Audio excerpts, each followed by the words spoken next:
Krunchy. Stays crunchy. And milk. Don't focus on what's happening now. Let's just talk about what happened last night. And last night, the two powerhouses of this association met in the Rocket Mortgage Fieldhouse. The highest team in the East, the highest team in the West.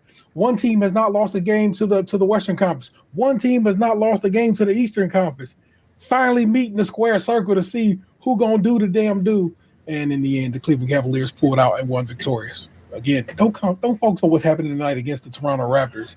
Oof, what a team to lose to. Well, the Cavs are fighting. They're down 5 right now. Yeah, but hey. It's what sometimes in games you'll be like, this has not looked good the entire time. So if we fight back and win, great. But it's one of the ones where, like, if we lose, I kind of knew it from the beginning. I was like, yeah, this is one of those ones. It's a back-to-back night and so forth and so on. But last night, man, night was what the kids say? It was a movie. it lived up to the hype, and which is rare, but. Indeed, it did, and I was very excited about watching that go down. I like that name. We'll leave that, bro. So, what? Tell me of your Oklahoma City Thunder versus the Cleveland Cavaliers experience. I watched the game. I know it's like it's hard to really say too much other than that. I mean.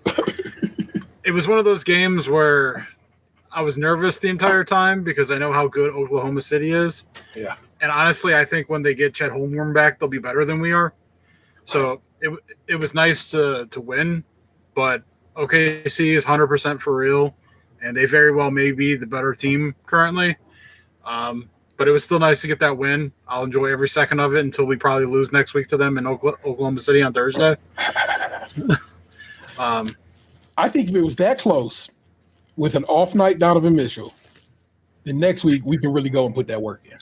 Well, the thing about it is, though, it was an off night Donovan Mitchell, but Donovan Mitchell never plays well against Oklahoma City. What is it? What he has an enemy squad? This defense on him that he just shoots like trash against them. Like, I think he's like lifetime 22% from the field against them. So it's like you can't count on Donovan Mitchell against the Thunder. Man, I wonder if there's a means to coach around that. What do you do to get a player who is has had a bad go at it against a squad to try to guide them in a manner that's like, come on, we can do better. We'll figure it out. I mean, it was nice to see the team play well on national stage. Like, yeah. That's always the fear of, like, when you don't get national games and they finally give you one, like, to not fucking lay an egg, to actually, yeah. So I was happy they came out, they performed, I was jacked up on adrenaline for like an hour and a half after that fucking game. Thought I was having some chest pains, like I was about to go see Lucille. Man, I know I'm getting off on a tangent here, but I'm fucking watching this game by the corner of my eye.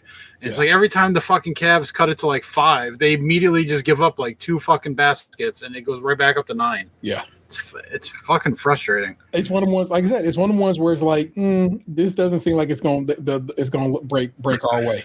And it stinks, but it's like, I wish we win them all, but I also wish but especially the ones that are winnable, I just don't understand why they sat Donovan tonight when the team doesn't play again until Sunday. Yeah.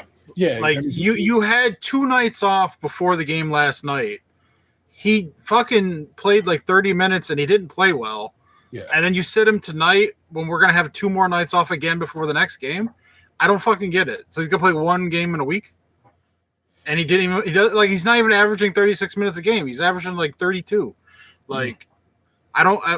You couldn't throw him out here tonight, have him fucking the team run up the score, and then sit the fourth quarter. Is that not the same fucking thing? True indeed. Wow. And then, like, why is he the only one sitting?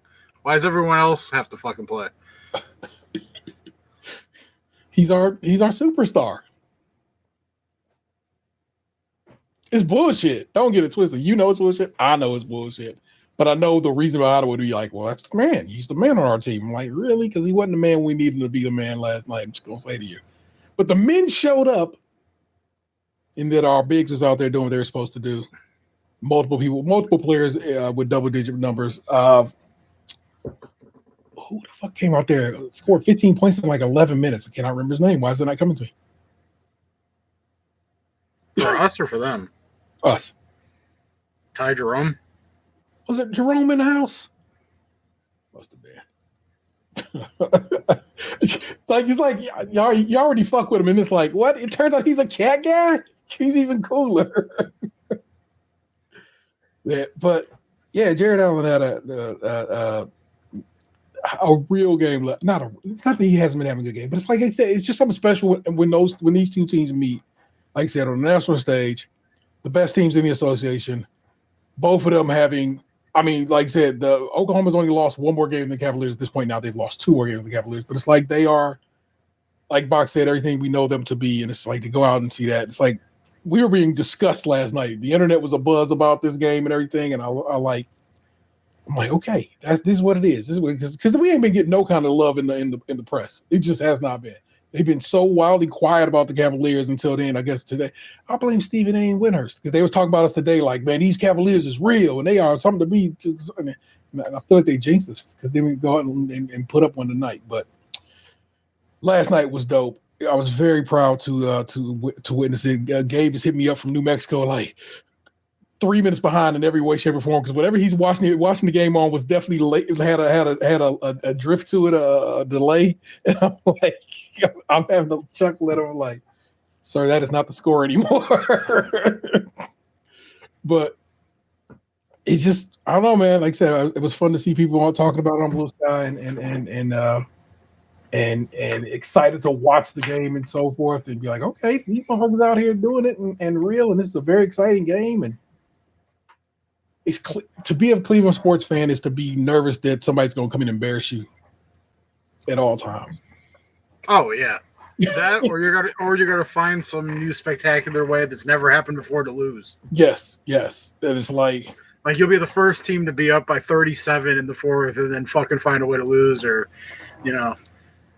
have the ball like up to and then just dribble it off your foot out of bounds or some shit, or accidentally throw it in the wrong basket. Like just any fucking possibilities on the table when you play in Cleveland.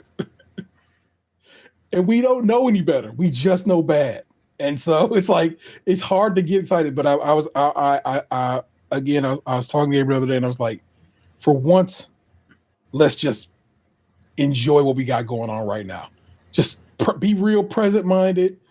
Appreciate that we got a squad that's squadding, and not truly just be like, well, you know what's going to happen. You know what I'm saying? Or worry about what's going to happen. Who knows what's going to happen? I truly don't know what's going to happen. I just am happy that I got a hell of a squad representing the city I call home that's out here balling. And, I dig that, man. I dig when like I said, we got a great baseball team. We got a great basketball club. And maybe Brook Park can claim the other team. We don't have to worry about it. We'll not call them Cleveland any longer. It's Brook Park's problem. I saw that the Browns responded to the city today because today was the deadline of when they wanted them to respond. Yeah. And the Browns basically said, we'll see you in court. It's a law. And I already know what will end up happening is the state will end up writing a law that will override the city's law because it happens all the time. The state will always set up cities for failure. But it's a law and it's written in our books, and so it is real AF. So you're like, bruh. Yeah, but the thing about it is it's like they're not trying to like move the team outside of the agreed upon terms of their lease. They're saying once this lease is up, we're out this bitch. And like if they don't have a lease, how are you going to say? It's like if I rent your apartment and then my lease is up and I tell you I'm moving at the end of the month when the lease is up, and you say, well, you can't leave. Motherfucker, my lease is up. Like, you can't keep me here. That's fucking That's kidnapping. But also, where are you going to go? To the new fucking house that I have built in that gated community down the street. So when is this lease up legally? 2028, the end of the 2028 season, I believe. So like they would need to have the new stadium open for the 2029 season, I believe is the timeline. Is that possible? If they start, that's why they're trying to move this shit along, because they're like, look, we need to break ground like post haste if we can meet the 4-year construction timeline for the 2029 season. And so like that's why the Browns are just like, look, dog, we're leaving. Once our lease is up, we're out. And the city's like, well, you can't do that.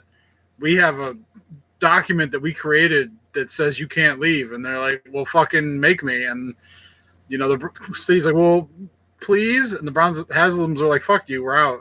And they're like, all right, well, we'll go to court then.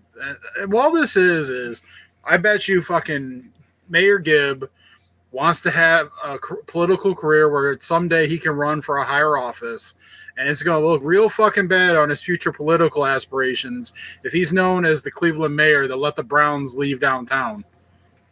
And so he's fucking fighting to save face, because at the very least, if he's out there fighting for it, then it's like, oh, I didn't roll over, like I didn't win, but I tried.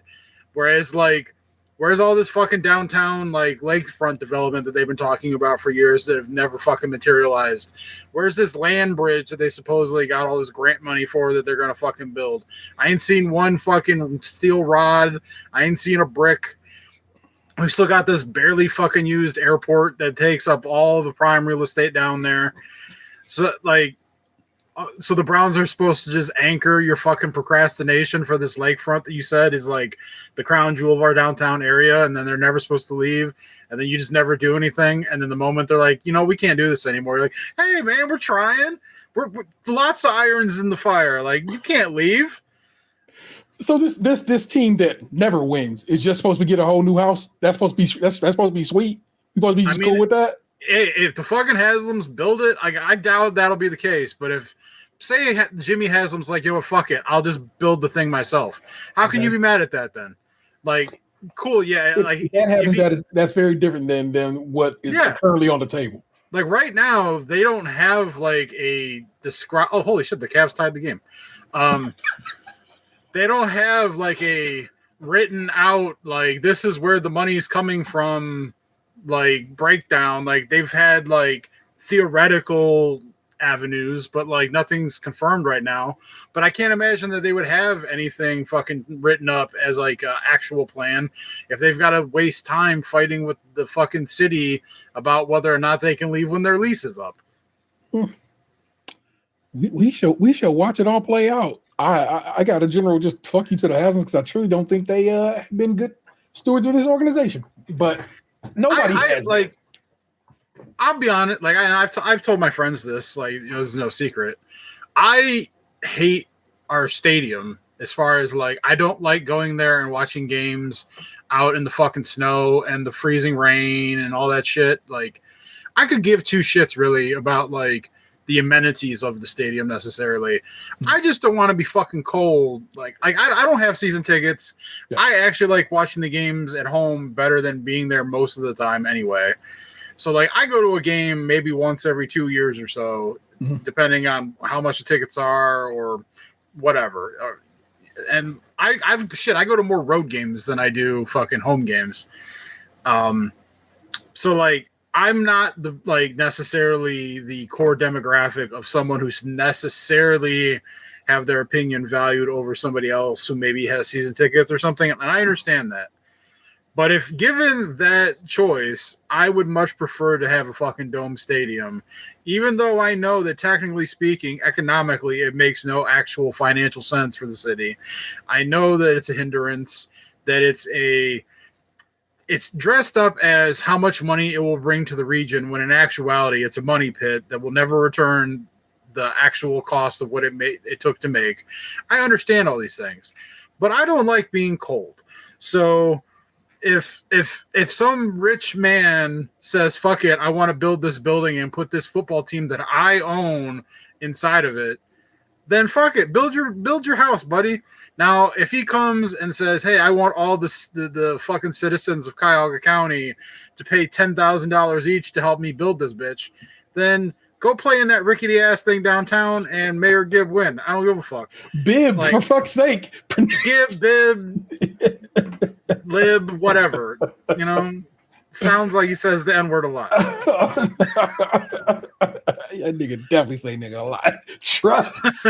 Like right now, he's in his quarters right now with his glasses off, hand in head, and just he's mumbling shit about Jimmy Haslam under his breath, like this motherfucker here. For those who don't know, Google the mayor of Cleveland and you'll know what I'm talking about. It's all good. And you love the cold. What the fuck were you going on about? I like the cold. You hate the hot. But I don't like being inside of an open air stadium when it's 10 degrees outside, and the snow's not as bad. Don't get me wrong, but when you're sitting in a fucking stadium for 3+ hours watching a team that's most likely gonna lose, and it's pouring rain on you, that fucking sucks. Yes, and I've sat through that multiple times. And it fucking sucked. Oh, man.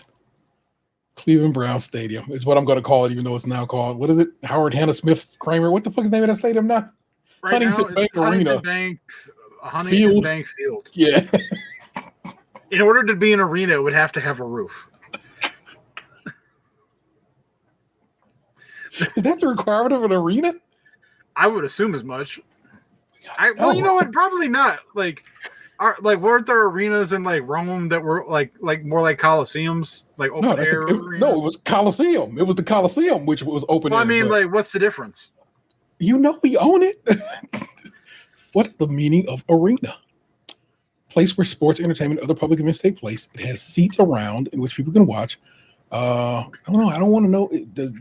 Are arenas are they considered to be indoors? That's a definition, but I need to know.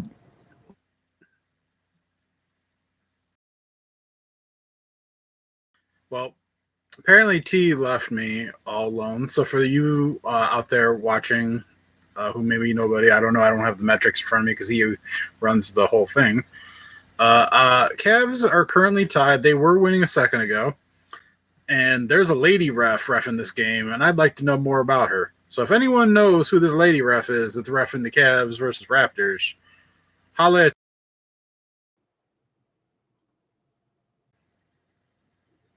Oh, he is back. Gotta tell you, didn't expect to click that button. I was like, what the hell button did I just click? I clicked back, but I was on the wrong screen to be clicking back on. And stream says it's still going, so I ain't tripping. Yeah, still live. Okay, I want to look up arena in Wikipedia. I need to know the depths of arena. Hey, the Cavs are winning. I didn't want to say that. I didn't want to jinx myself. Okay. An arena is a large enclosed platform, often circular or oval shaped, designed to showcase theater, musical performances, or sporting events. To be an arena, you need a roof. Look at that. I'm fucking smart. Coliseum. Hey, the Cavs are losing again. That's why I say, don't say that. Just shh. No, the Coliseum. No, I want to know Coliseum disambiguous. I don't want the Coliseum. I want to know a Coliseum. Is a Coliseum Queensland? Now, there's various Coliseums around the world. And so whenever you talk about a Coliseum, it seems to be the Coliseum, the Roman one, So, elliptical amphitheater in city. The closest other thing I could think of to a Coliseum would be the Rose Bowl. Is it one of yeah, okay, I got that. And then of course there's the Forum, which is its own thing. It's also similar shape. MSG has that kind of shape, that circular kind of deal. Have you ever seen MSG from the top? So, various arenas. Anyway, let's take the steps. It's go Cavs, even though kind of shaky this night. It is fuck the Hasms if they don't spend their own money. Well, I'll put that asterisk on there. I like that. The boxer said that. Them saying they spend their own money on the stadium, then that's cool beans by them. That means they was like, I'll invest in this losing ass team and give you a new house, you terrible squad. But We'll see. The Raptors are doing everything in their power to fucking give the Cavs this game, and we're just fucking out here biffing it. I'm gonna accept it. We'll accept it as whatever. And of course, I think that's about it. It's Mayor Gibb. Gib, Jib, Lib, Fib. It's actually Bib, but to box, he really is a fan of the Bee Gees, which stood for the Brothers Gibb. I didn't even know that. I only recently learned that within the recent weeks. He looks like he could have been Smart Brother and Undercover Brother. like if you had cast him as Smart Brother, everyone would be like, I get it. Yeah. Word to Justin. It's Justin M. Bibb. He's a very young man, so may he do well and go far. That's what I'm saying. He's younger than me, and he's obviously the mayor of the city. Yeah. And it's just like, you know how politics are. Like, if you fuck up or a perceived fuck up, there'll come a day when you'd be like running for Senate, and it'd be like, you want this man to be the Senate? He couldn't even keep a football team in the city. Which is like, I don't know if that's really a thing that I need to worry about a mayor doing, but shit. He couldn't control his county borders. You think he can control our borders? He'll let all the illegals in. The illegals. It's the worst. Lord. You know I'm fucking right, dude. I know you are. It's the saddest shit of it all, right? It's just like, God damn. I'm gonna wrap you for a while, and then we'll start a show proper, okay? Let's go it. There's only one beer left. Rappers screaming all in our ears like we're deaf. Tempt me. Do a number on the label. Eat up all the MCs and drink them under the table. Like, it's on me. Put it on my tab, kid. However you get there, foot it, cab it, iron horse it. You're leaving on your face forfeit. I crushed the mic. Hold it like heat. He might toss it. Tell him they stole it. He told her he lost it. She told him get off it. And a bunch of other more shit. Getting money, DTs be getting no new leads. It's like he eating watermelon. Stay spitting new seeds. Oh, that's a dope ass bar. Holy smokes. It's the weed. Give him some of what we dropping off. Soon as he wake up, choking like it was whooping cough. The group been they group been soft. First hour at the open bar, and they trooping off. He went to a laugh and get some head by the side road. She said she asked him autograph her derriere. It read to wide load. This yard bird tastes like fried toad turd. Love villain. Take pride in cold words. Crooked eye mode. Nerd geek with a cold heart. Probably will be speaking in rhymes as an old fart. Study how to eat to die by the pizza guy. No, he's too fly to skeet in a skeezer eye.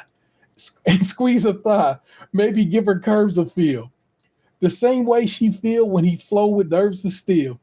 They call the super when they need their back plumbing fixed. How it's only one left, they pack come in 6.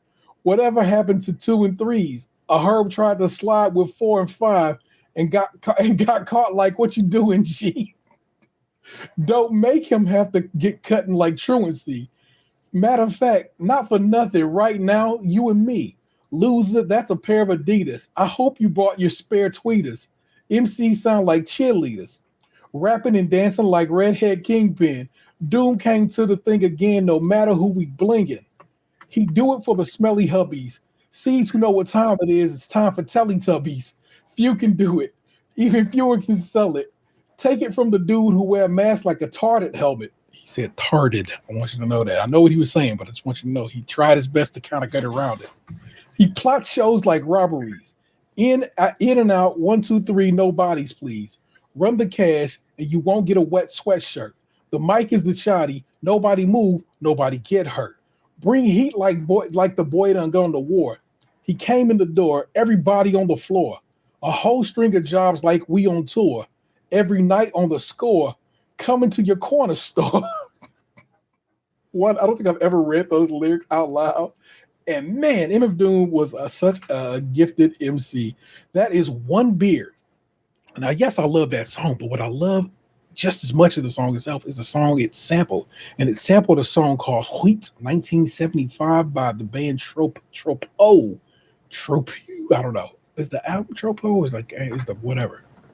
Cortex is the band. The album is Tropo. TR is it's a French word, y'all. Can't help it. But hello, welcome to it. It's episode 561. What's good, West Palm Beach? I'm your host, Entertainer 713. George always my best friend, Lunchbox 2099. What's the word, sir? If you're not first, you're last.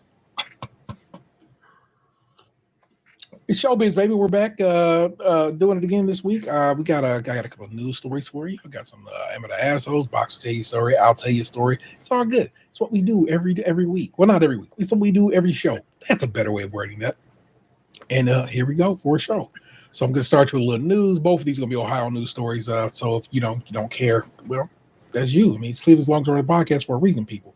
So we out here talking about Cleveland shit. Taps, he looks, he peeks. I shouldn't have peeked, but I did anyway. So like, what's going on? Okay, we're up there. A few points here. Okay. This is from Cleveland.com. Sabrina Eaton's on the bottom line. J.D. Vance to resign Senate seat at midnight to become Trump's vice president. DeWine to pick his successor. Washington, D.C., barely 2 years after Cincinnati Republican J.D. Vance was sworn in as Ohio's junior U.S. Senator. His spokesman said Thursday, that Vance would resign from the job at midnight so he could be sworn in as Donald Trump's VP on January 20th. Vance sent Ohio Governor Mike DeWine a resignation letter that said his resignation will be effective on January 10th.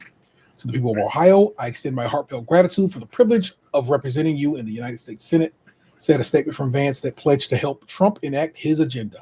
When I was elected to this office, I promised to never forget where I came from, and I've made sure to live by that promise every single day. DeWine will pick Vance's successor, whoever he selects will need to seek re-election in 2026 to stay on the job. The successor will then have to go before the voters again in 2028 to win a full 6-year term. DeWine hasn't said who he intends to select, but last month he visited Trump's Mar-a-Lago residence in Florida with Lieutenant Governor John Husted, fueling speculation he will nominate his deputy. Other names mentioned for the job include former Ohio Republican Party Chair Jane Timken, Ohio Secretary of State Frank LaRose, and U.S. Representative Mike Carey of Columbus. Asked Thursday about the appointment, DeWine spokesman Dan Tierney said, "I have no update on the pending appointment." DeWine, who served the U.S. Senate from 1995 through 2007, has emphasized that his appointment must have a strong chance of holding the seat in 2026 and 2028. He will look for somebody who really wants to do the work of the Senate and get involved in committee work and legislation, Tierney previously said. Surely not a guy who's going to lose the Browns. Oh, he was never gonna go for Mayor Bibb, but sheesh. This is, of course, I have loved these stories. Every time they pop up, I'm like, yes, this is a good time. Oh, I noticed last week I was super quiet. I'll talk to you about when I get to my section of show how I fix this week's sound on the show. But let me tuck in on this mic a little bit, man. Ohio Capital Journal, Megan Henry on the byline. Ohio recreational marijuana sales topped. If you had to guess how much we bought in this state last year. Oh, probably all of it. Remember, and we didn't go live basically until August. So just that part of the year. What do you think we did? 800 million. Oh, good Lord. You're a sweetheart. No. Ohio recreational marijuana sales topped 242 million in 2024. And that's just recreational, not medical. Ohio's recreational marijuana sales surpassed 242 million as 2024 came to a close. The state's total recreational marijuana sales were 242,167,020 as of December 28th, according to the Ohio Department of Commerce Division of Cannabis Control. There have been 4,007,128 units of manufactured products that have been sold and 32,487 pounds of plant material, according to the department. Recreational sales began in August, about 9 months after Ohioans voted to legalize recreational marijuana. There are 124 dual-use marijuana dispensaries in Ohio, meaning they can sell medical and non-medical marijuana, according to the division. Ohio lawmakers in the House and Senate tried to make changes to the marijuana law before it took effect, but the chambers weren't able to see eye to eye. The Senate tried to limit homegrown, lower THC levels, and up the tax rate, change how revenue was collected, and ban the vast majority of vapes. The House bill would have also changed the tax revenue and clarified some of the marijuana law's language, such as explaining homegrown must take place at a residential address. But Ohio voters passed the law allowing home growers with 6 plants per person with 12 plants per resident. More than 120 Ohio municipalities and townships have a moratorium in place banning the sale of adult use cannabis as of December 19th, according to the Ohio State University's Moritz College of Law. As the 136th General Assembly begins this week, lawmakers are expected to introduce legislation concerning marijuana and hemp. Ohio Governor Mike DeWine has been imploring lawmakers to ban or regulate Delta 8 THC products, which are made from hemp and have 0.3% THC or less. There is currently no state age restriction when it comes to buying Delta 8 products. A Senate bill in the previous General Assembly would have banned the sale of intoxicating hemp products in Ohio, but it didn't make it over the finish line. Incoming Ohio House Speaker Matt Huffman supported the changes the Senate tried to make to the state's marijuana laws when he was Senate president, which could make it easier to advance potential marijuana law overhauls in the new General Assembly, because they just can't accept good enough, because it is good enough. That law was well written, and clearly everything's going well. We're selling well. Their taxes are going where they need to go. But alas, they can't help but try to fuck with shit because they're terrible people. Facts. But that was your news of this week from the great state of Ohio, the Buckeye State. You know what I'm saying? That's how he gets down. It's some give and go time. I'm going to pass this over to Box, but Box has a whole intro that I've built for him from scratch. And so we play that each and every week when he does. I hope it's like the Wonder Years where like you got me like playing in the front yard by a white picket fence, and then like me looking lovingly into like my crush's eyes as I kiss for the first time, and then all of a sudden I'm getting on a boat to war. And then, I thought it would involve books in some way, story time, but damn. Yeah, I mean, I guess reading Rainbow works too.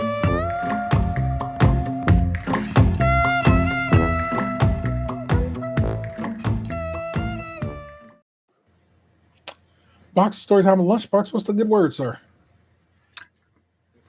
So I don't really have a whole lot to talk about this week. It's been kind of a relaxed week, but I can regale you with a story of a conversation I had with my father yesterday. I stopped over at my parents' house for a brief moment for what I thought was going to be my weekly injection, but that ended up being today because my stepmom wasn't home.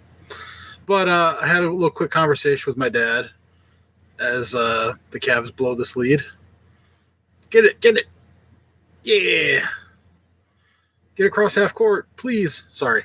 I'm literally watching the clock tick down. The Apple of Sports app is a thing of beauty. It's like in like real time. It's like I'll be watching the game on TV and it's like going faster on this app than it is on TV. It's like that real time. It's kind of it's like that. Like sometimes I'll be on the gambling apps and they'll be like a full minute ahead on like their live shit. And I'm watching the screen and I'm like, that's not what the score says up there. All right. Up by 5, 39 seconds left. Let's go. Oh, man. The Cavs get a 3? Cool. See, I'm telling you the future as I'm looking at this. I just saw it. So Raptors took a 60-second timeout, which is why the clock was stopped, if you're wondering. So I stopped over there and like I was just talking to my dad and my brother for a few, and I was telling my dad about how like I sent the mortgage payment for the month in. Yeah. And how like I paid like almost an extra $1,200 towards the principal because I had like, Christmas is over and like I just had extra money from getting paid and not buying anything. Yeah. So the only thing like that I have coming up in the next couple of months besides my normal living expenses is like I'm gonna have to pay my income taxes because I don't get a tax return anymore because I stopped giving the government an interest-free loan. So I end up paying. It's varied the last couple of years based on like losses I took from selling stock and random ass other shit. So this will probably be the first year where like I have to pay just like the straight up amount. Yeah. So I'll squirrel some money away for that. But besides that, I don't have any upcoming foreseen expenditures outside of my normal shit that I'm aware of. So I was like, you know what? I'll take some of this money, and instead of just, sitting on it or throwing it in crypto or something, I'm like, because I bought some crypto like a month and a half ago. So I'm like, let me, did I, government? Don't quote me on that. And anything we say here is not to be used for financial advice. This is purely for entertainment. Consult a financial advisor for all of your personal needs. Some lingo like that, Yeah. But anyway, you're picking up what we're putting down. Yeah, I'm not telling you what to do or not to do. I'm just simply saying what I did. So I decided to, I think my payment every month now, because like my escrows went up this year, is like, oh man, that's Cavs win 129, 124. Oh, they won. Cool.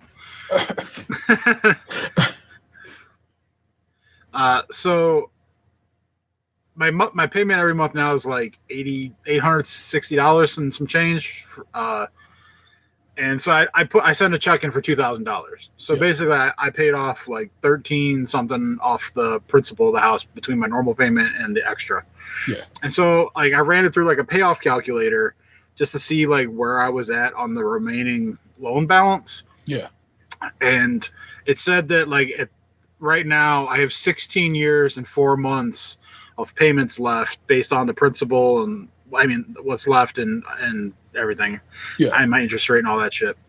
Which if I just made normal payments this entire time, I'd currently be 8 years into the mortgage. Yeah. Like straight 8 years. Like my first payment was January of 2017. Because I got my house in November of 2016. The first payment I made was January 1st, 2017. Yeah. So this mortgage bill was for January of 2025. So I'm 8 years into the mortgage. So I'm currently, 5 years and 8 months ahead of schedule of paying my house off. Nice. And so I was like, oh, this is cool.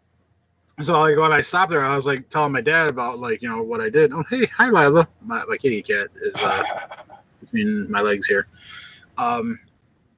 So I told my dad this, and instead of getting like, oh, that's awesome, or, I'm happy to hear it, or you must be excited, or whatever, I instead get a speech about how money's worthless and the world's going to hell, and I'll be lucky to even be able to afford to have a home when I get older, and basically I just got a healthy serving of doom and gloom. But that's regular, right? Oh, it's very regular. It happened again. He's sending me videos on YouTube about famines that happened in like the Ukraine back in like World War II, and I'm like, cool. Like, I get it. Like, the world's in bad shape in certain regards, and the economy is probably like tanking, and shit hit the fan at some point. And like people who aren't prepared are probably gonna have a hard time. Like, I get that. What do you want me to do? Like, if the world goes under and we all start killing each other for our for food and resources, and then like I'll probably get killed. Like, let's just be real. Like, I'm an overweight dude who doesn't have a gun, and I don't have extra like trained fighting skills. So it's like, what do you want me to do? Like, worry about it for the rest of my life, or just live my life and deal with it when the time comes? That's my vote. I find people kind of like your dad who are preparers. You know what I'm saying? He's a prepper and to a degree, but also just always like, so like he's ready for just about anything, but still seems mad about it. He's mad that the world. I think he's mad that people in the world are the way they are, as far as like the people he thinks are fucking over other people in the world, like making this like creating such a gap between people who have and people who don't have, and have nots, yeah.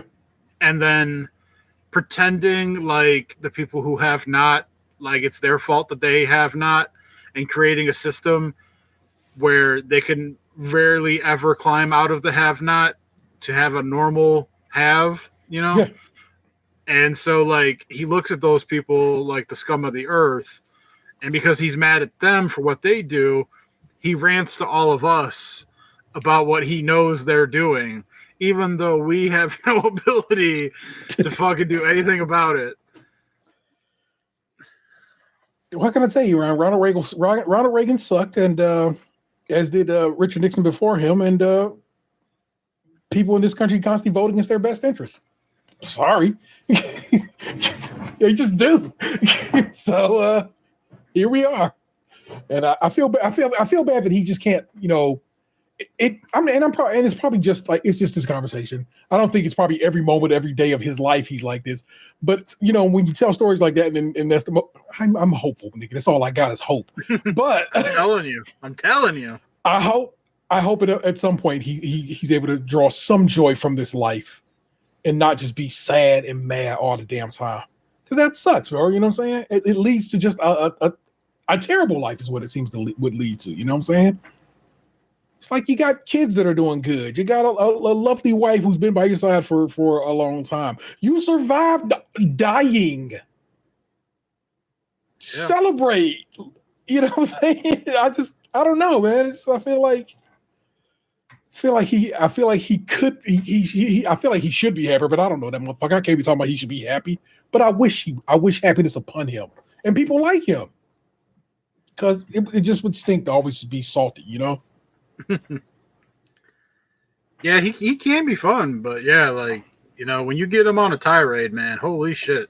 a couple weeks back, I did him a favor, and I drove him to like go get my stepmom's car. Like was dropping him off at the auto mechanic or whatever. Mm. And he was just ranting and raving in the car and being an asshole to me.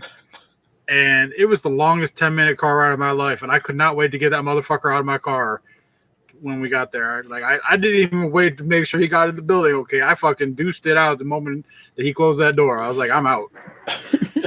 Gang, baby. I'm gonna holler at you, man. And like, I'm really bad at sticking up for myself. Like, I was just having this conversation with my stepmom tonight, as a matter of fact. My 40th birthday is this year. And my one buddy, as I've mentioned in the podcast here a couple weeks ago, talked to me about like planning a 40th birthday trip this year to celebrate. Yeah. And which I think is a good idea. But like, I don't know what I necessarily want to do exactly. And like, I was talking to him a little bit about it on Monday when we were bowling. And I told him, like, when I think about it, like the first thing that comes to my mind really is like staying in a cabin somewhere in like the woods or something. Okay. Like, I've never stayed in a log cabin before. And like, I've always kind of thought that'd be kind of cool. I'm like, but like, I don't have necessarily like a place in mind. It's just a thought that I have. And like, I'm not even sure if that's necessarily what I'm settling on, but it's just like, when I try to come up with an idea, it's the first thing that comes to mind. So then he suggested Nashville, because he had suggested Nashville before this. Yeah. And I'm just like, I don't know if I want to go to Nashville. I'm like, I don't give a fuck about bars. Like, I don't drink. And like, I'm not a nightlifer. I'm like, why would I want to go to Nashville? And then he said, well, they have, huh? Are you super into country music? I don't hate it, but like, I'm not really like out here bumping it. I can appreciate live music. Don't get me wrong. Like, I don't mind that. I hear you. I was just like, it's like, seems like Nashville. Like, I'm not looking to go like boogie down and do some like, you know, country two-step or some shit, you know, like. Fair. And like, I'm not a bar hopper. Like, I'm not necessarily looking to go out into crowds and be, you know, Mr. Socialite. Like, so it's like, that sounds like something more like he would want to do. Yeah. And I was trying to figure out a way to kind of like marry it, where it was like, all right, well, he said they have like cabins outside the city. And so I was like, well, let me look at it. And like, I was looking at like some stuff the other night, like after that conversation. And the more I thought about it, the more I started thinking, like, should I be doing like the research for this, or should I figure out a place where I would want to go for a log cabin rather than somewhere someone else suggested we go, even though like they would be on the trip with me? I started thinking, like, am I being too accommodating for my event to try and make other people happy? And this is something I do all the time, where like I put up with shit that I don't like or care about, or people doing stuff around me that I don't care for, or saying things that I don't like, and I don't say nothing ever. I just let it fucking happen to the point where like I get irritated and like miserable, but I just fucking internalize it so no one knows that I'm upset. Yeah. Because like I'm just hiding it the whole time. And I'm not saying that this situation I'm upset, but this is just a habit, a trait that I carry, where like I don't speak up for myself all the time. And I just I'll put my own personal wants and interests to the side to make other people happy in situations where I don't necessarily have to or shouldn't have to. And I felt like I'm starting that trend for this. And I think it's so early in the process that I can stop myself and make this more about what I want and figure out what I would like to do, rather than take the first suggestion that comes to me because I don't know what I want to do and then just build off that. So I think I'm going to poo-poo Nashville and come up with something more suits what I would like to do. Have to do it. An example of that just happened earlier this night with me, with Vanessa, not with me, in that Vanessa told her mama, I want to go. This is for her family shit, not anything T's doing. I want to go to Red Lobster and to go see Wicked. That's what I want to do for my little family birthday situation. And her mom was like, bet. And then today, they get in the group chat, and her mom's like, hey, I'm just checking there to make sure everybody's cool with Red Lobster. And I'm like, that's not what this is no more. That's this person's birthday wish, and their wish is Red Lobster. So there's nobody can come in and vote off of that shit and change that, because of course somebody came in the chat was like, I'd rather not go there. And she's like, well, we don't have to. And it's like, no, this is one situation where you do have to. And I'm telling Vanessa, I'm like, make sure they know that they have to, okay? Because this is one of the situations where you have the say, you have the whatever. And of course, why would she? Because like you, she just it's a people pleasing instinct, and I don't think it's whatever. It's just y'all are go with the flow kind of people in some situations. You know what I'm saying? You'd be like, all right, I can deal. But in these situations, especially on celebrations of your days, please don't deal. Make sure you are happy with what's popping and how it is popping. So I told her that. Of course, she wouldn't do anything about it. So then I had to just go behind the scenes and make sure it happened the way it needs to happen. And so I've done that. So I've gone to people behind the scenes like, hey, make sure this happens.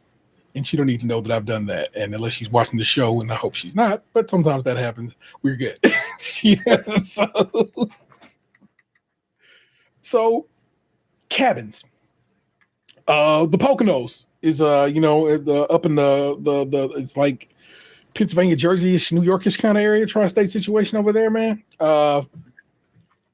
Mountainy vibey situation, cabiny situations popping over in that general direction of the nation. If you want to look into that, it's some cabins that are away from here that are kind of nice, and you know what I'm saying? So that's kind of popping over there if you want to do that. Or if you want to go the other direction, like I'm taking it over to, I don't know, the Rockies, get your Colorado on or something, you know what I'm saying? Which, hey, I would never knock it. So these are some cabin-esque situations that I know of, but I would never recommend going to the state of Tennessee. We've been to Tennessee. And you've been to Tennessee without me, in fact. You know what Tennessee's doing. I guess we could party in Tennessee, and it could make it for a better situation. But also, it's still Tennessee. I'm basically practically from Tennessee. Would not recommend. Just no. You know who goes to fucking Nashville? Lori goes to Nashville. Lori and her husband go to Nashville. Kick it down there. That's the kind of people who go to Nashville. People who live in Brunswick. So yeah, like the couple of times I've been through Tennessee, I'm just like, I'm good. Like, yeah, that certainly was Tennessee, wasn't it? Yeah, like I thought for sure I was gonna get murdered in Memphis. Yeah, but that's because you could be highest murder rate in that state. So no, you were not wrong. It's just like it's Memphis.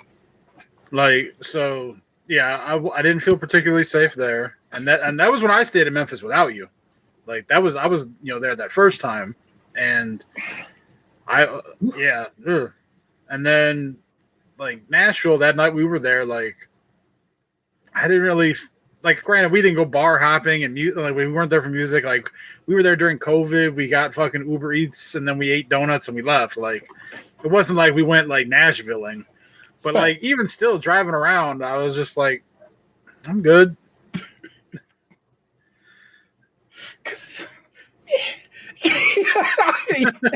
exactly how you feel about it. You're like, oh, sure, that's certainly is a city in a state somewhere. Those napkins from that donut place were in my car up until like a couple months ago. They finally all got used. Yeah, we did get a grip. Hey, and it was a pretty decent donut, but nothing I'm writing home about. Yeah, it was fine. Yeah. So, my stepmom, when I told her about this this evening, she suggested Vancouver. BC, heading up to Canada. Yeah. I don't know. They're. I've never been to Vancouver. Obviously, I told her that I love Toronto. Yeah. So I was like, maybe that's a consideration, but then that would require everyone who came to have a passport and everything, and so that makes it a little more challenging. So that one may get scrapped based off logistics reasons. I mean, you got 9 months to get a fucking passport. Get your shit together. I know. It's one of those things where I may prefer something more simple rather than something complicated. I respect that. Yeah. But it's not completely nixed yet. I'd feel more comfortable going to Vancouver or more excited to go to Vancouver than I would Nashville. Yeah, easy. It's going places you haven't been before. You know what I'm saying? That's kind of the point in this life. Also, I'm telling you right now, man, 40 is a real good fuck you kind of age. You know what I'm saying? Like where you're like, I ain't doing this shit no more. Watch what you say around me, homeboy. That kind of shit starts happening a lot. People be thinking 40 to me feels like I've still got some life in me, but I could also die at any moment from any given thing that, like, you know. It's not a lie, and it's not even wrong to think that way. It's like, hey, there's plenty of time in front of me, but how about we get some living underneath this belt? And so, why not? That's so real, man. So yeah. I've never really been to California. But most of it'll probably be burned by the time this episode comes out, so I don't even know how much of it will be left. That's a little piece of LA. It's just the Palisades. You'll be all right. I check in with Chaffee on this regular, and he's like, nah, man, that's over here, and this is where it's at, and blah, blah, blah. Why you ain't got to worry about it. I'm like, thanks, baby. So we keep connects on this situation. I need to check in with Sleeperhead because I don't know where he's staying. I know he in that general SoCal region. I should see if he's okay. So I have to make it a point to do that. But yeah, man, maybe you want to see it before it burns off or falls off into the ocean. But neither of these things have happened in the time we've been here. So I love that that's always a concern. Yeah, man, you can get Cali under your belt. I think part of like for me, travel, like I have to have a reason why I'm going to where I'm going. Yeah, I don't want to just. I'm not one who's just like, yeah, fuck it. Let's get in the car and go to Iowa. Like, why are we going to Iowa? The world's largest truck stop. Yeah, well, that's the only thing about Iowa that I would want to go see in Iowa. Like, the only other thing I can name in Iowa is the University of Iowa, the Hawkeyes. Couldn't tell you another fucking thing in the whole state of Iowa. I was gonna say, can you name their the capital? Nope. I'm trying to think if I can name it. I can't even name a single city. Oh, oddly enough, there's a city called Iowa City in Iowa. And I believe it's Dubuque. I'll take your word for it. No, it's Dubuque, Montana. I need to know. Yeah. Can't name a city in Montana. Can't name a city in Idaho. Can't name a city. What else is over there? All right. Well, I got Salt Lake City in Utah. I think it's a basketball. Denver, Colorado. It's Des Moines, Iowa. I knew it was a duh. Okay. You know more than you think you know. Idaho, come on. Blue football field. Oh, Boise. Okay. What's up? See, this is how you would have to go about it. Like, is it like without that reference? I'm like, I'm lost. Montana is big sky country. It starts with a B, and I can't think of. We're gonna go for Montana next. Montana. Man, so the capital of Montana is Helena, but the largest city in Montana is God. I think it's like I said. I know it starts with a B, and I can't think of the name of it. Or is that the largest city? Billings is a city in Montana. What you got for Wyoming? A blank. Wyoming. Give me a city in Wyoming. Come on, think about it. Wyoming is. Good Lord. Yellowstone is in my Wyoming, like the national park. But is that? Yeah, but what city is that? Because I don't know if Yellowstone is a city. I think it's just a park. Can we phone Yogi Bear? Cheyenne is the capital of Wyoming. But once you get out to that part of the country, it's almost all just land. Laramie is a city in Wyoming. Man, this whole conversation just reminds me of a video I sent my dad the other day from Instagram. Okay, this comedian Ronnie Cheng. I know his work. Yeah, I don't know if it's a new special he has or what, but Instagram fed me this video from a clip from one of his specials. Yeah. I'm going to assume it's recent. And he talks about like make America great again and all, you know, the idea behind a lot of that. And he talked about how like it's a novel idea because America is kind of struggling right now. And he talks about like the metrics in the world about how like America's lagging behind in like education. And I saw that. Yeah. Yeah. And he talks about like how people who are like, oh, I'm willing to die for my country. And he's just like, how about you be willing to learn math for your country? He's like, how about you learn how to read a book for your country? And this whole me not knowing any of these fucking cities in any of these states, I'm just like, damn. Well, I am like... it's why I went ahead and pulled this map up. I figure we go ahead and just do a little work. So I'm going to have to look on this side of the screen to do it. All right. You know the state is right here. All right. Well, I know the one to the left of it's Idaho. No, I'm way over. No. Don't look at the red. Look at my mouse. Look at my mouse. I'm way over here. Yeah, it's Maine. Okay, so that's Maine. The capital of Maine, or at least the city of Maine, is.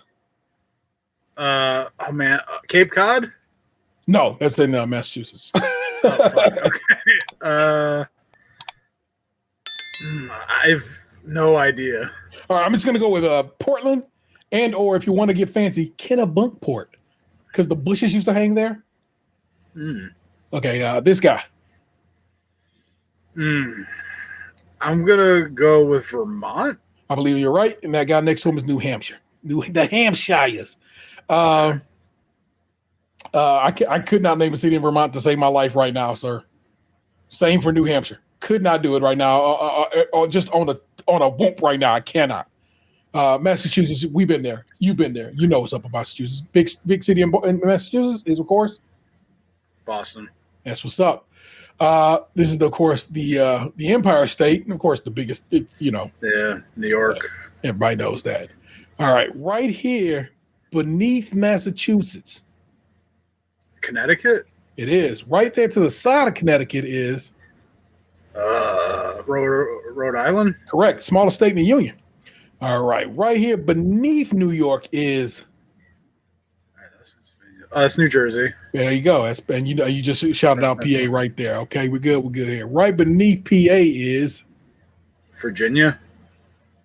Delaware. Wait, no, oh shit. Okay.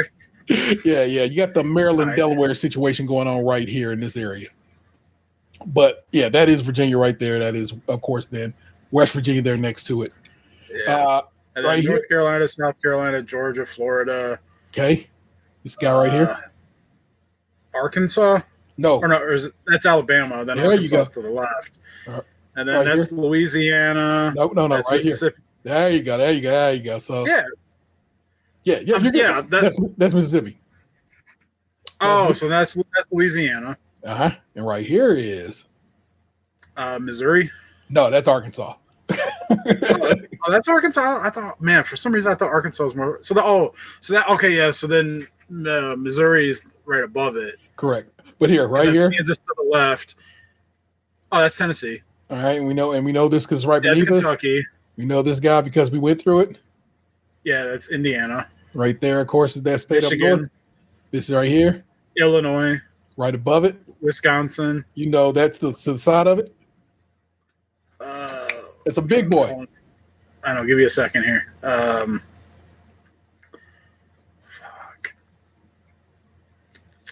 You got to be watching this, people. You're getting a lot. You're missing a lot by not watching this. And this is fun. This is actually very fun for you, boy. I love me some old. Well, all right, so I know those are the Dakotas to the left of it, north and south. Yeah. You know this. You know. I know, and I'm drawing a blank here for a second. Just give me a second. That's Michigan, Wisconsin, Minnesota. There you go. So right beneath that, Iowa. there you go. Over here, North Dakota, South Dakota. That would be. I think Kansas is below that, so I'm gonna go with Montana. Oh no. Iowa. No, Iowa's here. Iowa's. Fuck. This What else? This weirdo shaped guy. Okay, so Montana's got to be the red one. No, but Oh no! Okay, no. Wyoming's highlighted at the bottom. There's that cheat. So Montana must be below Wyoming. no. Okay, so Montana's above Wyoming. Idaho's to the left of it. So I know Texas is down here. I know. I'm trying to think in my head here. Yeah. So Texas is there. There's Oklahoma's the Panhandle. That's Kansas. So what the fuck is that? What kind of shitty ass states in the middle? Man,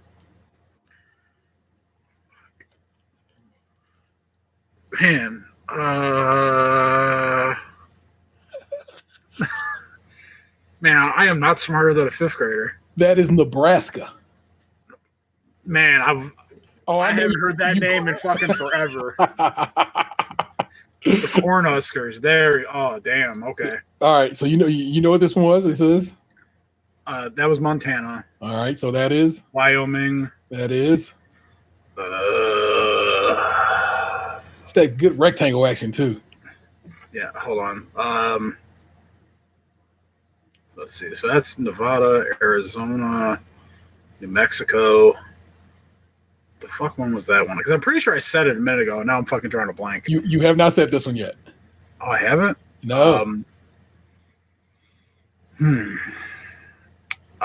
Colorado? There you go. So next door to him is Utah? There you go. Right there is Idaho? Yep. Up top. Washington? Below that. Oregon? Right there. Nevada? Right there. California? Way up north. Alaska? And all right, out there on Hawaii. the middle is Hawaii. You know it. It just you didn't know Nebraska. Who the fuck does? Well, I do, but I'm weird. I honestly was drawing a blank on Nebraska 100%. Like, bruh, if you given me all day, I would have drawn that. If I said Omaha, would that have shaken it loose? I was about to say Omaha. Maybe. All right. So, and like I said, I can go through and I don't know if I can name you all the capitals, but I can name you some cities and probably all these without too much effort. Santa Fe, if I had to pick. Oh, excuse me, Santa Fe, if I had to pick New Mexico. Tucson, if I had to pick Arizona. Salt Lake, if I had to pick here. Denver, of course, here. We decided on Cheyenne for here. Billings for here. Boise. Seattle, of course, Portland here, also Portland there. Cali is, of course, we're going to go with LA, Vegas, Texas, Houston, Oklahoma City, Kansas City, and both. You can pull that off. Yeah, pull that hat trick off right here. Little Rock, New Orleans. Yeah. Jackson, Mississippi, Montgomery, Alabama, Atlanta, Georgia. South Carolina is. Ooh, if I had to think one in South Carolina. Charlotte? No, that's Charlotte, North Carolina. South Carolina. Huh. I can't pull one just automatically. So there you go. Norfolk, Virginia, Huntington, West Virginia, Louisville, Kentucky, Memphis, Tennessee, Cleveland, Ohio, Indianapolis, Indiana, Chicago, Illinois, Wisconsin, Green Bay, Wisconsin, although there's more cities than Green Bay, Milwaukee, Wisconsin, in fact, Grand Rapids, Michigan. Yeah, so I can kind of get down through most of these, bruh. So, that's just, I really, really, really love geography and social studies when I was younger, and have won awards in school for both for social studies in high school and junior high. So it's one of the things I'm just like, fuck with it, bro. I love it. But like I said, I love the idea of you heading up to a Vancouver. That's a vibe. I'm gonna again. I said the Poconos, but that's like I said. The Poconos have there are some mountains up in the general. Oh, they are in Pennsylvania, but I feel like they're right butted up against New York. If I had to give me a map of the Poconos, and it's mountains, but it's like this side of the country mountains, so they're like giant, tall situation. But they're definitely a little cabiny kind of vibe. Yeah, Poconos is relatively close to New York, relatively close to Jersey, relatively being, come on, bro. You know how the highways and shit is. A little south of Scranton, heading over toward Jersey situation. You know what I'm saying? So that's where, if you wanted to get your cabin on, you could. Supreme Court. What does Supreme Court do? Let me see. Sorry, New York Times just hit me with something. Denies Donald Trump's request to stop his sentencing. So Donald Trump will be sentenced tomorrow in court in New York for his hush money trial. They said they're not going to put him in jail, so his sentencing will be what his sentencing is. But that's pretty interesting. The Supreme Court was like, nah, bro, you committed a crime. I got the sentence you, my nigga. Oh, man. Cabin life. Anyway. Yeah, I like the idea of you saying to yourself, here at this big old age and about to hit the big age, that you is not going to just be pushed. That you're going to make some decisions with reason, within reason, and with for your needs in this go round, because it is your big birthday, and it's to celebrate you and you arriving at this number, this auspicious number. And yeah, you probably should be like, nah, bruh. Nobody trying to go kick it in Nashville. Yeah. Nothing legal, nothing fun. Anyway. What about the caves of Kentucky? I've never been there. I know they exist. Never been. Yeah, same. And I'm like, apparently you can go visit some caves in Kentucky. They're super nice and deep, and you go kind of like, hey, shit, we're getting our cave on. What made you choose cabin as opposed to, I guess, maybe, well, you don't like heat. Why would you think of something tropical? That's not really your vibe, is it? So, yeah. I was like, I'm saying maybe Mexico of some sort, but I hear you. I see you. I respect it. Yeah. So, your stepmom made a knocked it out of the park with that suggestion. I'm not saying that just you got to go to Vancouver, but how about we look into it? Vancouver.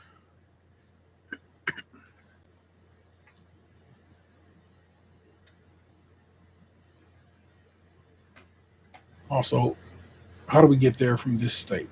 Like, is it a direct flight or you got to stop somewhere?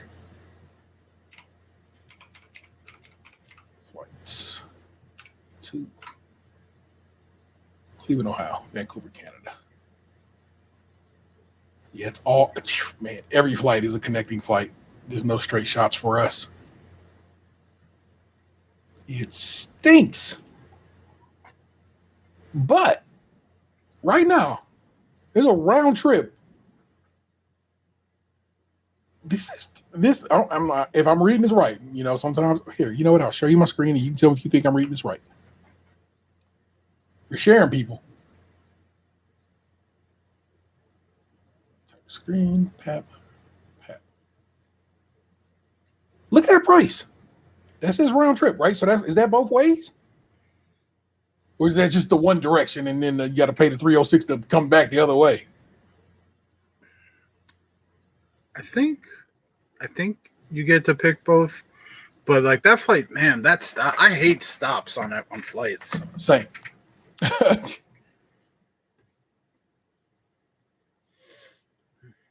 That's a fun. That's a fun stop though. You get to fly to SF. Do an hour in SFO, kind of walk around. Like, I'm in San Francisco, y'all. I had that same kind of layover when I went to Hawaii. I had stopped in LAX for like 45 minutes. Yeah. I'm gonna click select to see what this snags me.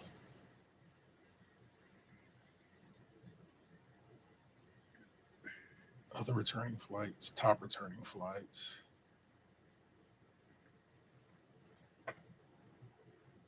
I don't know, but that's not terrible a price, So who knows?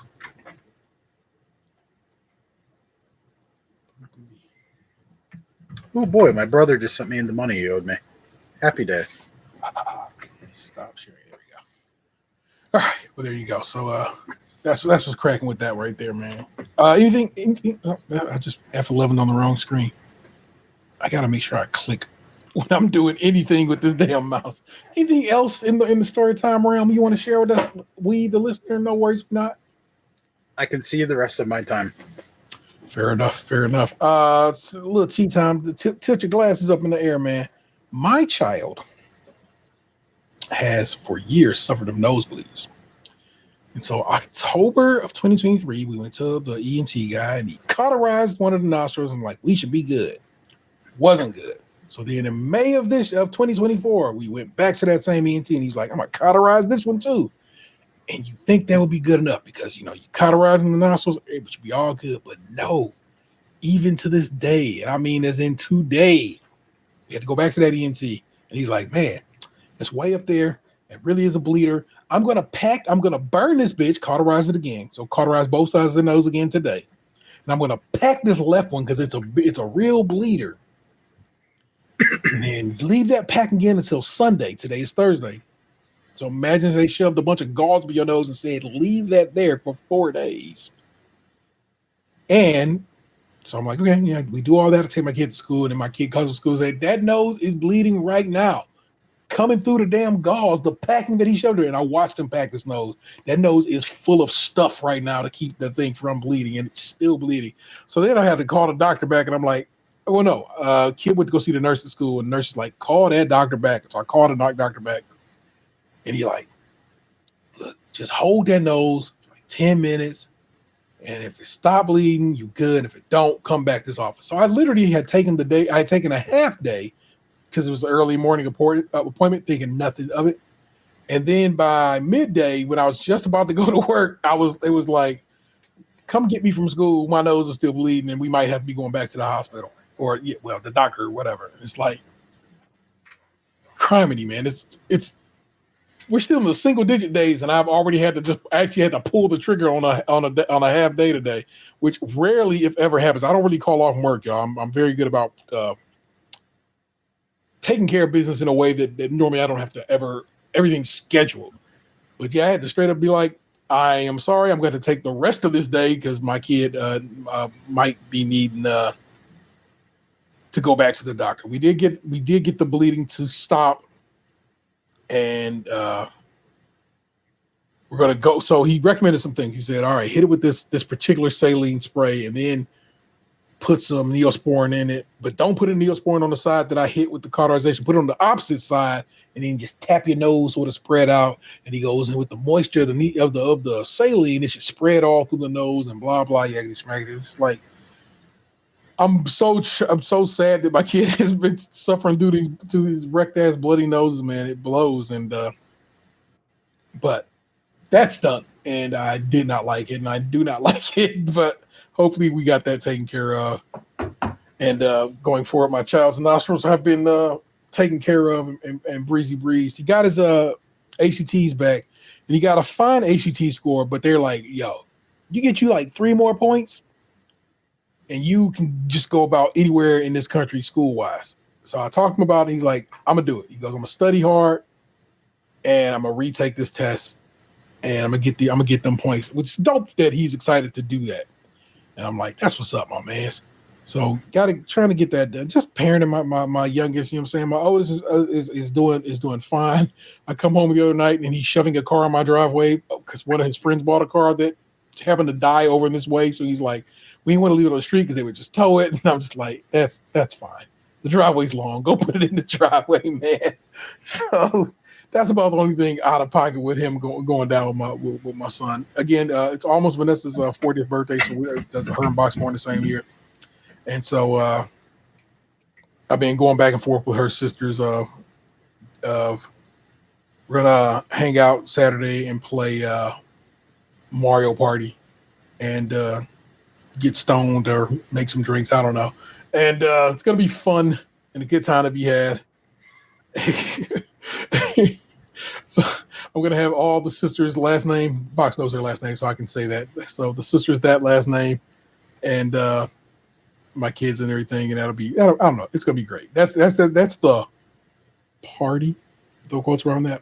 But then let's be real quiet about us, people. I'm saying, let's check the chat right quick. Make sure nobody won. Okay, man.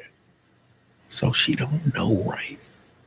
So Monday she decided for whatever dumb reason she's gonna have her mammogram done. She got to have her mammogram done. So she's like, I'm just gonna do it on my birthday. I was like, that's fine. And she's like, but I want to see Nosferatu, so we're gonna go see Nosferatu. But also, I'm gonna go take her out to a fancy restaurant. Just me and her. I was gonna be a bunch of people, and I decided, fuck that. It's just gonna be me and her. And now on her birthday, I'm gonna take her to a nice fancy restaurant. And it's gonna be all kinds of fun, and I'm very excited for that. Shh, she don't know that. I'm excited. I'm excited for that portion of the program. But in general, I told him, like, look, man.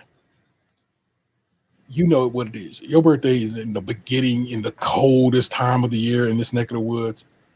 It's not really one that can be properly celebrated. But I'm like, we got to get toward the middle of this year when it's nice out and get to actually celebrating. And so that's the goal. And I say, like Box was saying, we got to get a trip somewhere. Don't know where. Me, Chaffee, and Delvin recorded Cadillac the other day, and that episode's out if you want to listen to it. And we were talking about this year. We us three got to link up to try and do an episode in person. And Chaffee and I both turned 50 this year, so I'm like, he was like, you know what I'm saying, we get a trip, and we were trying to figure out what is equidistant between the 3 points of Chaffee out in Long Beach, me in Cleveland, and Delvin down in Miami. And I could not get a map to triangulate for me. It would give me 2 points, but it wouldn't give me the third. So basically we just did the math and like, what's the middle between Chaffee and I? What do you think is the middle between Chaffee and I? If you had just thinking about that in your head, that map you just saw, what's the middle between Chaffee out in Cali on the coast of California and me on the north coast of Ohio? If you had to guess, Box. I'm not sure. The middle is, of course, Kansas City, Kansas. Where my mama currently resides. Remember, my mama's trying to sell her house right now and not be there much longer. So, how funny that I might travel to Kansas City this year and my mama not be there. But my brother would still be there and my nephew. So, man, not like I wouldn't have no folk there. And my aunt, BJ is still there, so it ain't like I ain't got folk there. But I find that to be so fascinating and hilarious. That's how this all plays out. So we'll see. Traveling to Kansas City is Well, I mean, Kansas City, Missouri is actually kind of vibey, and there's actually some stuff to do there. So I can't really be talking too crazy about Kansas City. Kansas is a relatively dull place, but I don't know. I just like the idea of us linking up and kicking it and recording in person, but who knows? So, but I thought that was a good conversation to have and so forth. I don't know, man. It's not been a too like Box said, not too action packed. Just the life of me being who I am. You know what I'm saying? I am a partner. I'm a father. I'm a friend, and all those things happened this week, and with whatever. So United goes out to Vancouver and Alaska Airlines. But Alaska can come back, but I don't think Alaska goes out. We're gonna find the flights to Vancouver, man. I know it's not Vancouver yet, but I mean, just because, Cleveland Hopkins. I'd like to know. I just want to kind of get it dialed in, because if that is the way it ends up being, why not?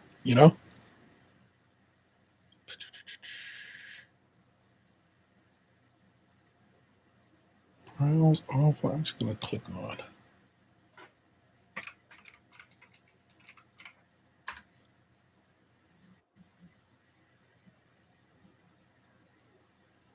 Vancouver, BC.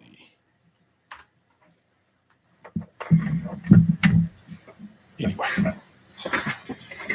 we'll let y'all know where Box is going for his birthday, and if I'll be like on his 6th or attending with him, because we'll see how this all plays out, because that's how he gets down. But that is some story time with T. We're gonna get on down. Man, it's how do we manage to do that? We just chat. That's what it is. I'm like, man, that's a lot of time we've managed to pull off already. All right, but you know what it is? Every week I take you all hand in hand to the mean streets of Reddit, and we head to the subreddit, Am an Asshole, and then we go over it and we talk about things. But before I do that, I play this intro that I made for it, because I put in a lot of effort, and here you go.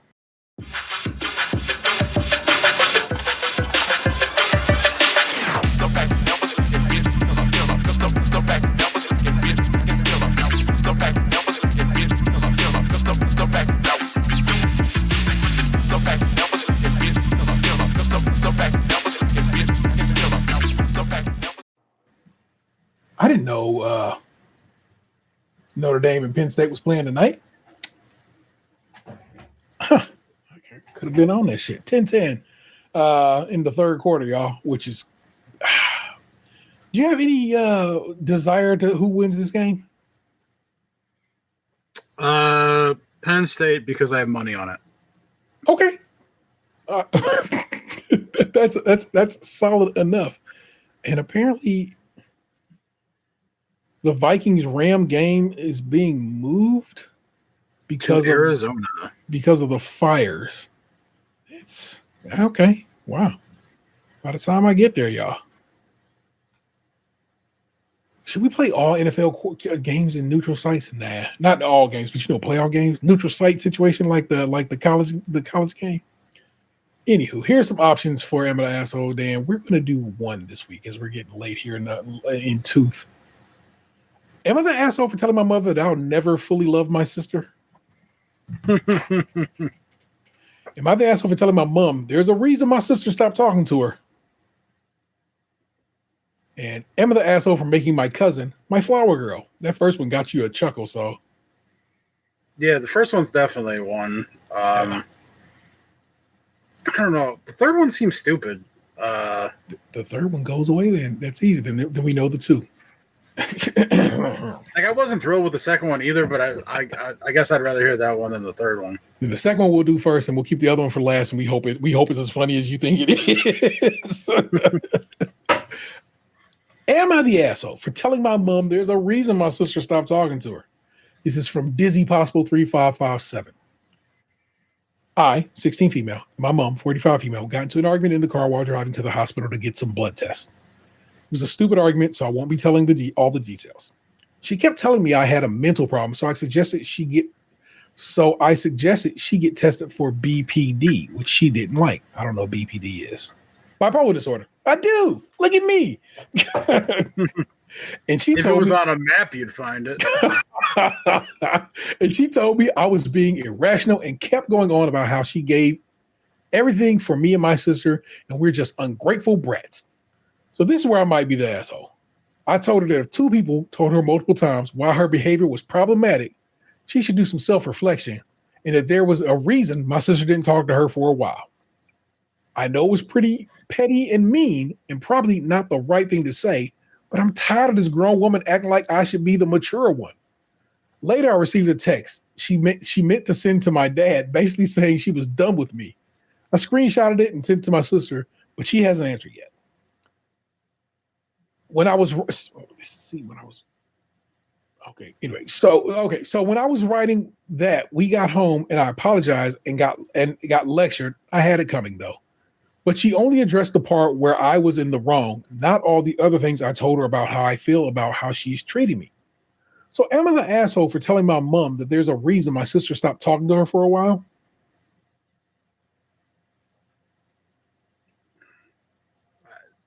No, like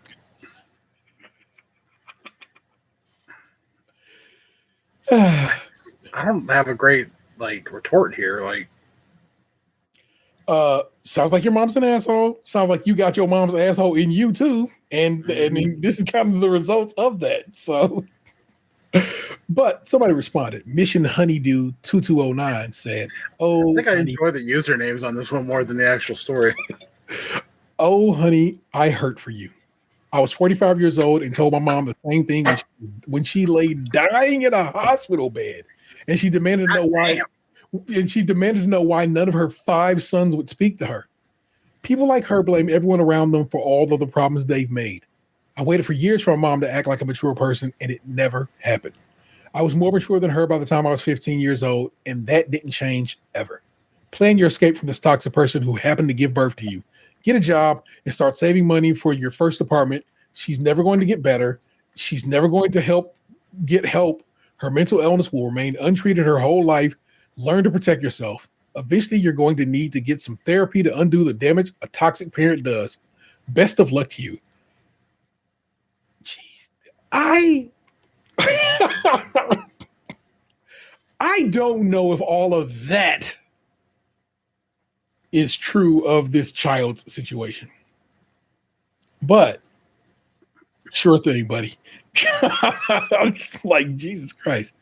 Let's see. Owls and Cardinals says, honestly, everyone sucks here, but I give you a big pass here because you're young and don't know better and certainly haven't been taught better.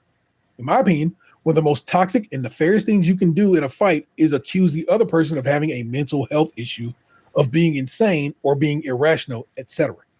You at 16 aren't a clinician and don't have any right to be armchair diagnosing your mom. She appears to pretty much do the exact same thing, and she should know better.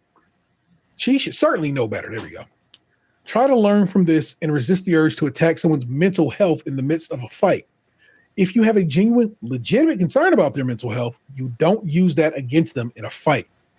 For the specific thing you're asking about, in which you told her there's a reason your sister doesn't speak to her, and pointing out that when multiple people say you have a problem, it's probably you and not them, not the asshole. Those things make sense and aren't even all that harsh, even if they are hard for her to hear. Your mom is being a shitty parent, so certainly she is an asshole. You are playing into the same unhealthy habits in some ways, so becoming more aware and resisting the urge to do that will serve you over time. Word to Owls and Cardinals. That's a solid look at that. We'll leave that one be. It was kind of whack. I'm sorry, y'all. So we hope this one is better. It has contest mode enabled, so I don't know what that means. The hell? They do contests in M&A, so I don't know what it involves, but that's the thing. Again, I keep reminding myself, pull this over here, so I'm kind of looking at the camera when I read these things. Sorry, y'all. I'm an asshole for telling my mother that I'll never fully love my sister. This is from Lone0918. For context, my parents had me when they were in high school. Personally, I don't think they were that prepared for a child, but they decided to keep me. When I was young, my father left our lives and still and I still don't fully know why. I just know it was a mutual understanding and there was no court involvement. So I never had much closure. Then 13 years later, he suddenly comes back into the picture. I was obviously confused and I felt like it was too late. I'd been fine without him and I didn't need him, but I eventually accepted him.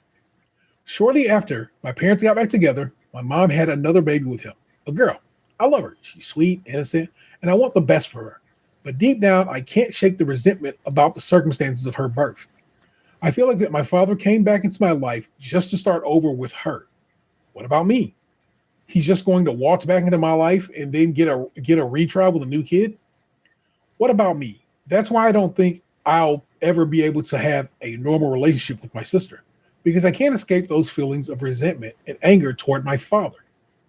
Tonight, I tried to talk to my mom about how I was feeling. I wanted her to understand that my feelings aren't about my sister. I love her, but the situation just feels so complicated. Instead of hearing me out, my mom exploded. She started attacking me, saying things like how badly she raised me, and even threatening to kick me out.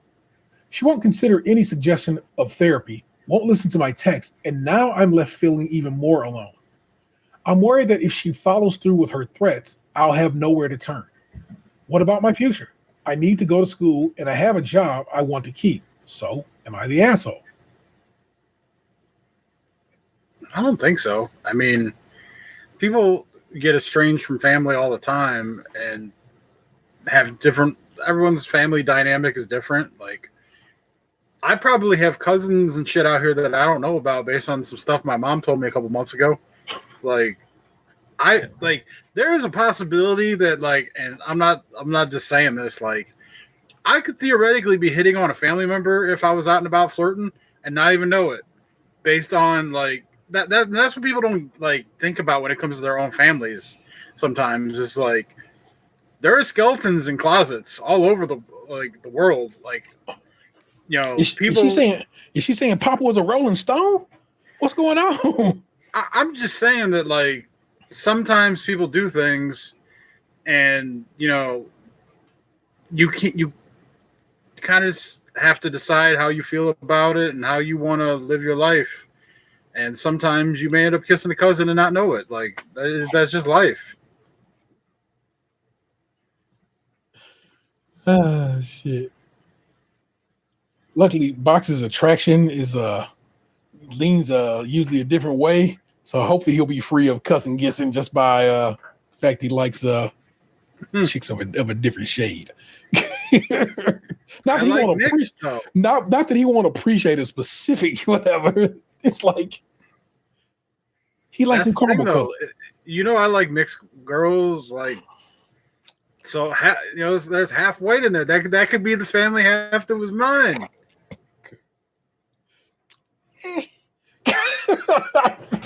I don't know what like all my grandfather was into. I never met the man. She laughs at the future, said, not the asshole for not the asshole for feeling that way. But it's good to know that while it feels permanent now, it probably isn't, as you rightly understood it, due to an entanglement of unprocessed feelings because the situation is complicated. Your father abandoned you and has tried to waltz back into your life after 13 years as though it's no big deal. You tried to deal with it and accept him, and then they had another kid, and clearly your mother expressly feels this new baby is a chance for them to get it right. That is enough to mess with anyone for a long time. It really sucks that your mom reacted that way when you asked for therapy to help process the situation. I'm sorry she wasn't more understanding and supportive. It sounds like an emotional reaction where she isn't able to think clearly about the situation or the impact of their behavior on you and isn't a good person to talk to right now. If she's never made these threats before and she's postpartum still, I wouldn't take them too seriously, but wouldn't talk to her about it for several months. Sounds like she needs time and space to process too. You do need an outlet to process now, though. Can you journal and know it will be private? Write about each member of your family, their behavior, and how it made you feel, what you feel they are to be blamed for or not. Oh, go on. I'm just sitting here and I'm listening to all this, and I'm just like, this mom to me is like the woman who goes on social media and she's like laying in bed writing, like tweeting out "men ain't shit," while there's some dude laying next to her in bed with a PlayStation controller who like drives her Nissan around all day, like. And I'm like, this man left you after 13 years and he just like waltzes back in and knocks you up. Like, have some fucking pride, like some self-respect. God damn. Box is of course correct there. Let's see. How can you behave and act in line with those goals? Can you seek help through school, a school counselor, or a nurse? Go to them. Give a brief outline of the situation. Tell them your mother is too upset by your struggle to cope to give you access to therapy. I'd be astonished if they didn't try and help. Can you go to your dad? I know you probably don't feel like you know him well enough to share vulnerable things with him yet, but saying you rocking up after years and you and my mom then getting together again is a lot to process. Can I see a therapist, please? It's not unreasonable. I'd stick to being firm about sharing minimal detail, though.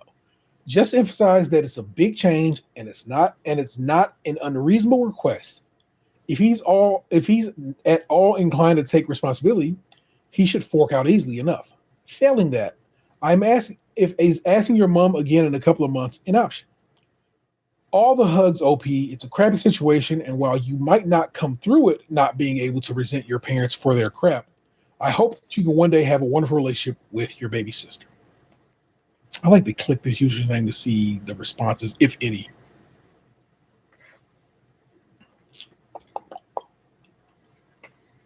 Comments.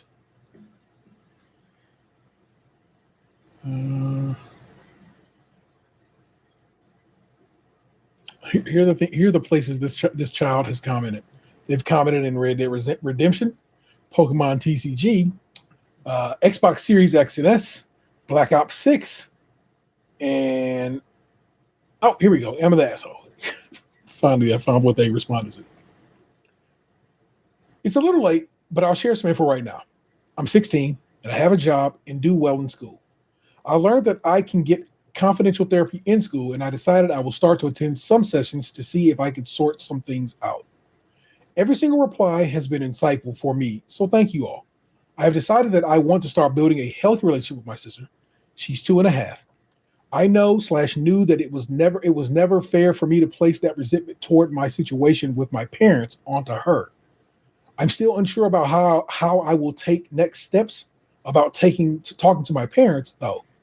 I'm just considering us on neutral ground right now because I seriously don't want to argue with them.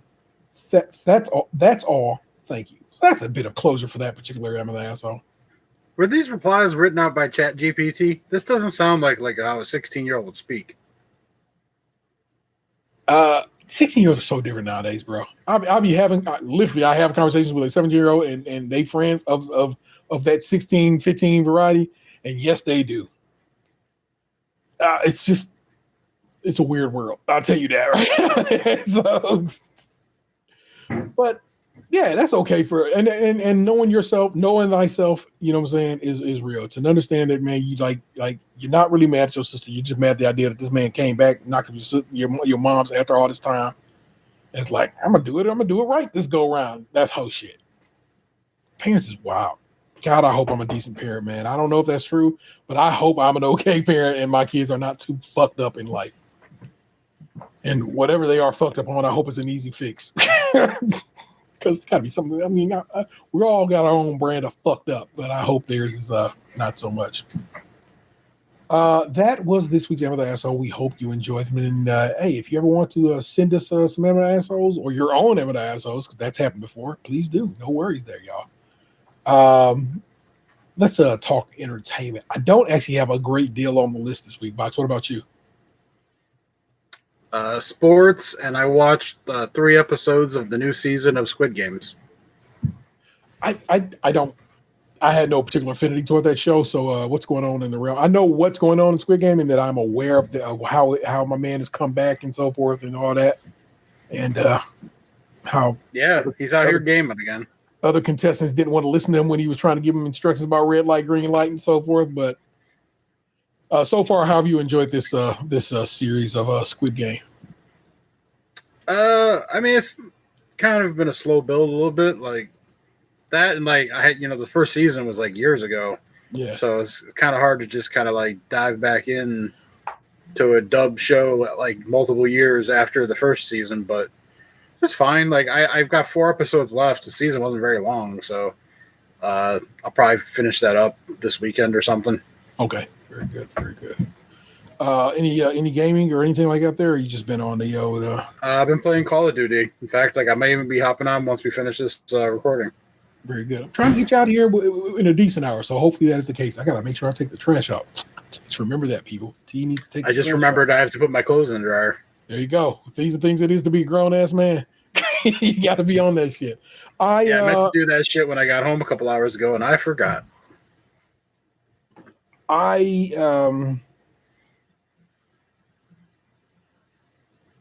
What did I watch? Only thing I actually watched was Silo.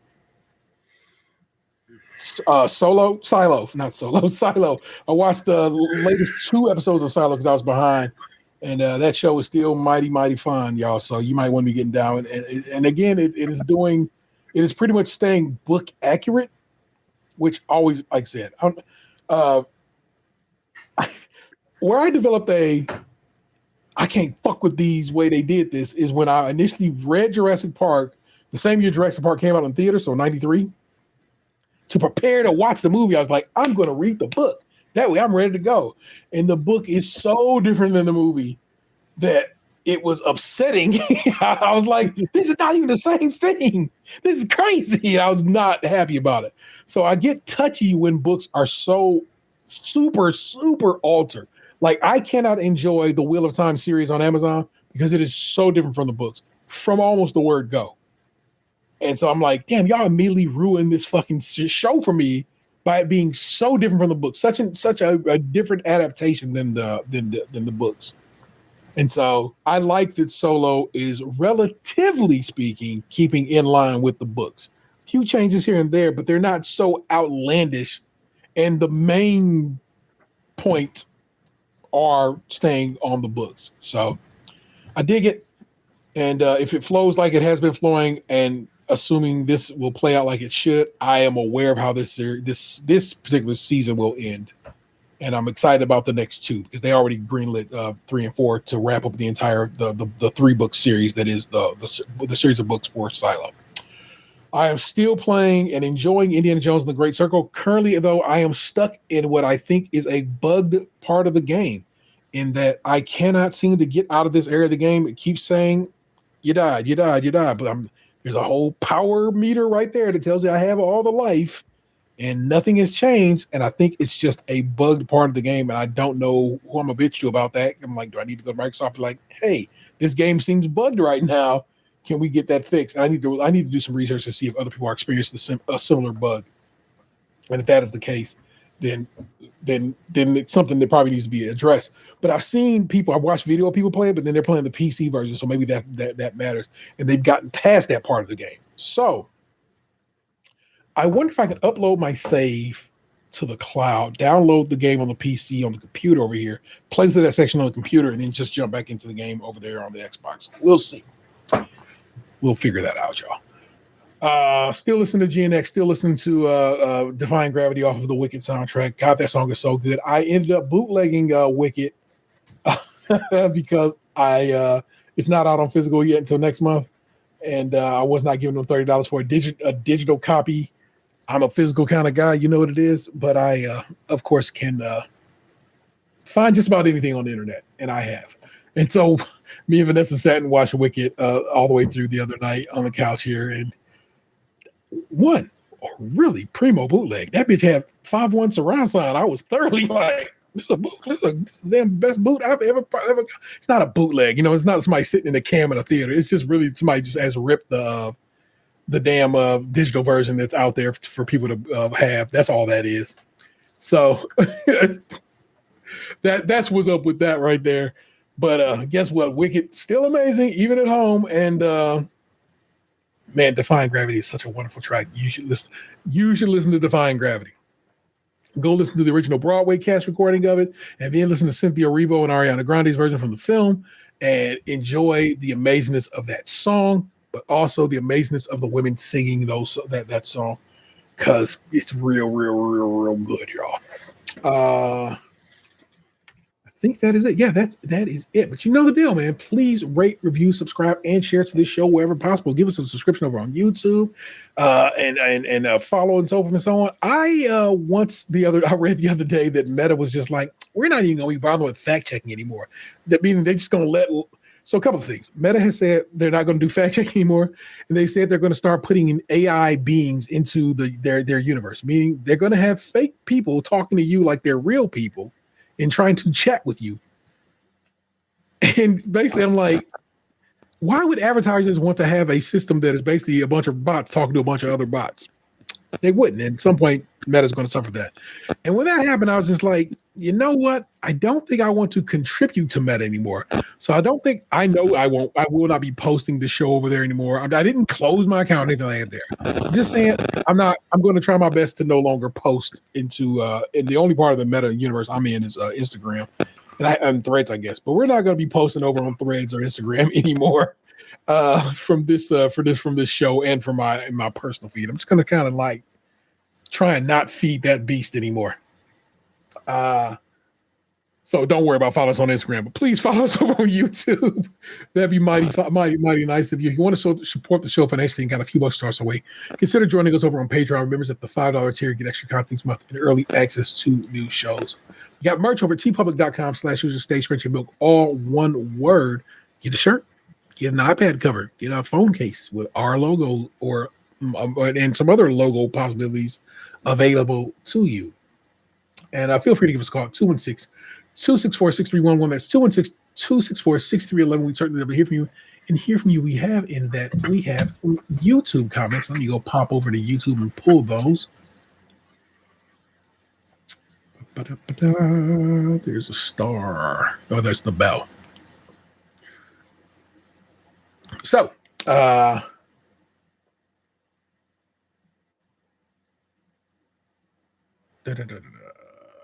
Tamara Brown, 1986, commented, "Happy New Year." Then she commented a few minutes, well, like a bit into the show, and it's actually the show that went up today for everybody else. But she watched the live recording. Yeah, that makes sense. And it says, "All good. I figured it was as much." That's at 27:11. So I don't know what was said there. Let me click that and see if I can figure out what was said at 27:11. Can I do that? 27:11.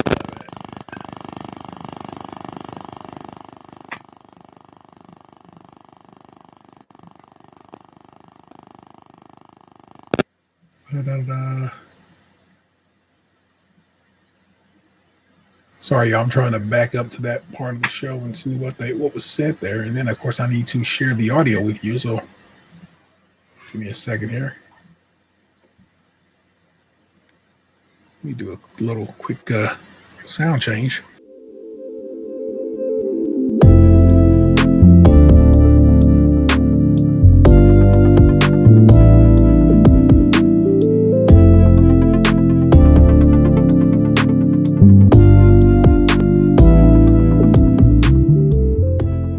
What happened to your ass? It used to be beautiful.